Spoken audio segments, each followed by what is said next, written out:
ശ്രീ പത്മനാഭസ്വാമി ക്ഷേത്രത്തിലെ മോഷണം നഷ്ടപ്പെടുകയും പിന്നീട് അത് തിരിച്ചു കിട്ടുകയും ചെയ്തു. അത് സംബന്ധിച്ചാണ് ഏറ്റവും പുതിയ വിവാദം ക്ഷേത്രവുമായി ബന്ധപ്പെട്ടുള്ളത്. നിലവിൽ ഇതുമായി ബന്ധപ്പെട്ട കാര്യങ്ങളെ സംബന്ധിച്ച് എന്താണ് ക്ഷേത്രത്തിന് പറയാനുള്ളത്, ക്ഷേത്രം ഭാരവാഹിത്വം അല്ലെങ്കിൽ അവർക്ക് വിശദീകരിക്കാനുള്ളത് സംബന്ധിച്ചാണ് നമുക്കറിയാനുള്ളത്. ആദിത്യവർമ്മയാണ് നമ്മളോട് പ്രതികരിക്കുന്നത്. നിലവിൽ ഈ ചെറിയ പ്രശ്നങ്ങളെ വലിയ വ്യാപ്തിയോടെ കാണുകയാണോ, നടക്കുന്നത് യഥാർത്ഥത്തിലുള്ള പ്രചരണങ്ങളാണോ? ഒരു സാധനം താഴെ കാണാതായി എന്ന് പറഞ്ഞാൽ ഒരു സാധനം ഒരാൾ എടുത്തുകൊണ്ട് പോവുകയാണെങ്കിലല്ലേ മോഷണമാവുന്നത്. ഇതിപ്പോൾ എങ്ങനെ മോഷണമാവും? കാണാതായി, അത് സത്യമാണ്. പിന്നെ അത് അമ്പലത്തിൻ്റെ ക്ഷേത്രത്തിൻ്റെ അകത്തെ മണ്ണിൽ നിന്ന് തിരിച്ചു കിട്ടി. അത് ആ ഒരു തുണി ബാഗാണ്. അപ്പോൾ അതിൽ ഈ കമ്പി വന്നിട്ട് ഹോള് വന്നിട്ട് താഴെ വീണതാണ്. അപ്പോൾ അതൊരു ഡെലിബറേറ്റ് ആക്ഷൻ അല്ല.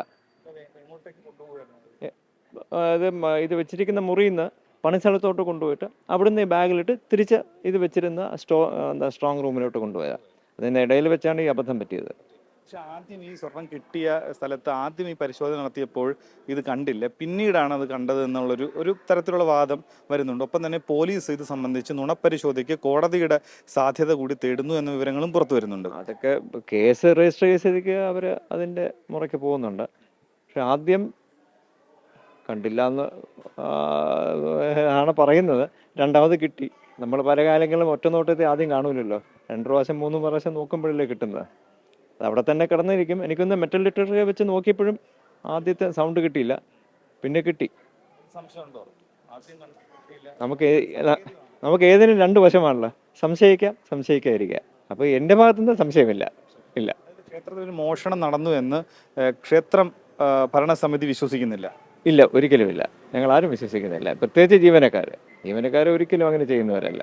ജീവനക്കാർ തമ്മിൽ അങ്ങനെ ഒരു പ്രചരണം, ജീവനക്കാർ തമ്മിൽ ചില പ്രശ്നങ്ങളുണ്ട്, അതിന്റെ ഭാഗമായിട്ട് മനഃപൂർവ്വം വിവാദം ഉണ്ടാക്കുന്നതാണെന്നുള്ള പ്രചരണം, അതിനോട് അങ്ങനെ പ്രതികരിക്കും. ജീവനക്കാർ തമ്മിൽ ചെറിയ പ്രശ്നങ്ങൾ കാണും, പക്ഷേ ഇങ്ങനത്തെ കാര്യങ്ങളൊന്നും ആരും ചെയ്യില്ല. ഇതൊക്കെ വലിയ മോഷണം എന്നൊക്കെ പറഞ്ഞാൽ വലിയ വിവാദമായിട്ടും പിന്നെ അമ്പലത്തിൻ്റെ പേര് മോശമാവുകയും ജീവനക്കാർക്ക് തന്നെയല്ലേ മോശം അങ്ങനെ പ്രചരിപ്പിച്ചാൽ. ഇങ്ങനത്തെ കാര്യങ്ങളൊന്നും ജീവനക്കാർ ചെയ്യുന്നതല്ല. പ്രചരണങ്ങൾക്ക് പിന്നിൽ മറ്റെന്തെങ്കിലും ഗൂഢാലോചന ഉണ്ടെന്ന് വിശ്വസിക്കുന്നുണ്ടോ?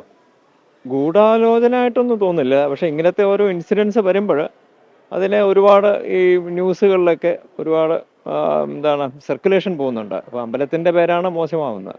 പ്രത്യേകിച്ച് നമ്മുടെ സ്റ്റേറ്റ് സെക്യൂരിറ്റി, പോലീസിലെ സെക്യൂരിറ്റി നോക്കുന്നത്, അതുപോലെ ജീവനക്കാരും ഭരണസമിതി, എല്ലാവർക്കും മൊത്തത്തിലൊരു ഇൻസിഡൻറ്റ് വരുമ്പോൾ എല്ലാവർക്കും അതിനുള്ള ഒരു ക്ഷീണമുണ്ട്. അല്ലാതെ ഒരു പ്ലാൻഡ് ഇൻസിഡൻ്റ് ഒന്നും അല്ല.